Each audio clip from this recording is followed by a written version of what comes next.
రాబోయే పార్లమెంట్ ఎన్నికల్లో BJP 400 MP సీట్లు సాధిస్తుందన్నారు జాతీయ బీసీ మాజీ కమిషన్ సభ్యులు తల్లోజు ఆచారి.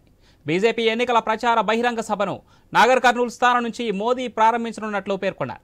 ఇక ఈ నెల 16న మోదీ జిల్లా కేంద్రానికి రానున్నట్లు వెల్లడించారు. ఆయన ఈరోజు బీజేపీ నాయకులతో కలిసి బహిరంగ సభాస్థలి ఏర్పాట్లను పరిశీలించారు. స్థానిక బీజేపీ పార్లమెంట్ అభ్యర్థి పోతుగంటి భరత్ ప్రసాద్ భారీ మెజార్టీతో గెలవాలని ఆకాంక్షించారు.